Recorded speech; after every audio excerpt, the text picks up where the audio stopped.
the Memphis Tigers, all right?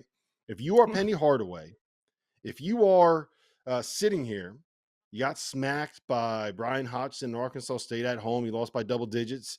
You did go on the road and get a win over a Clemson team. And do we know anyone that played at Clemson? Randolph? I know a guy. I know a guy that might be upset about losing at home to the Memphis Tigers. How's Vassar doing this year? They're 500. 500 in the Liberty League. Yeah, They had a big win over Union. Big win over Union. Union's a good team in the league. Knocked off Hobart at the buzzer. So yeah, not bad. Okay. You you never heard of any of those schools. Randolph, what would you do if you're Penny Hardaway? What are you asking for? I think I need to get Penny and Jeff on a Zoom so we can just discuss this and hash all this out. We need a kumbaya meeting, a meeting of the minds of Jeff Goodman and Penny Hardaway, just to hash things out so Jeff can formally apologize to Penny as Penny being a top 25 team. I don't like the way you even started this out, Rob, insinuating something's wrong. Yeah, they had that one little slip up. Memphis is winning, and Clemson, Little John got the dub. There's another couple of games coming up we'll discuss a little later, but right now I'm all in on Memphis. I told you, I think Memphis is going to make it to the tournament this year. So, I don't see anything. They don't need to do anything other than come on field of 68, let me referee Jeff, and let me referee Penny. That's the only thing Memphis needs to do right now. Just jump on. Let's get all this. Let's figure this out so Jeff can formally apologize to Penny. So my hottest take is that Memphis has a real chance to end up being like a top 5 or 6 seed in the tournament this year. Like, I think that they're really good. Just for context, I wanted to call them bad because they just beat Clemson in Clemson, so I could troll T.O. and make him upset. That was my entire point there, which is why he's making that face. Go ahead, T.O. What does Memphis need? Respect. They need some respect from you.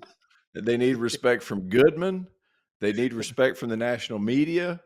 Hey, look, respect is my first gift, but I can't give that. That's not like you can't give respect you can't put that in a stocking.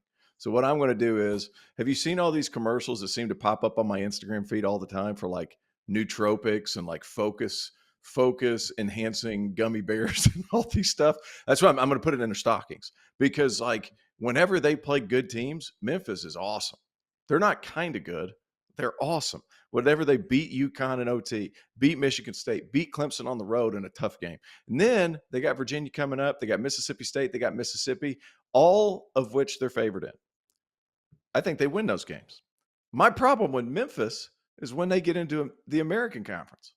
Are they going to be able to hold their concentration throughout the course of the year? Because we've seen them slip up already against Arkansas State. I think Memphis is super talented.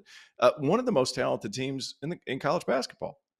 Are they going to be able to withstand the duration of conference play, which is going to be I don't know what the American Conference is, 18 games?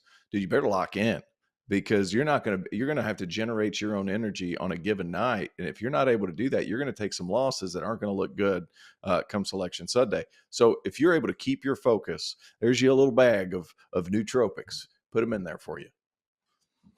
Yeah, look. Hey, T.O., they do need Clemson to respond too. They need that win to matter, right? They like a lot of that's out of their hand. They need that Clemson. They need Clemson to kind of respond.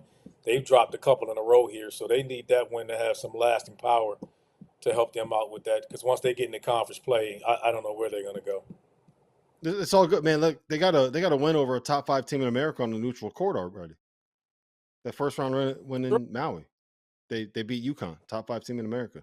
National title contender, 3-peat. Well, unfortunately, Rob, they don't keep you there. They don't keep them up there at the end of the year. They just judge them where they are. So we'll see. We ain't dealing with you and your UConn. That's what we needed to do, is have you talk about UConn.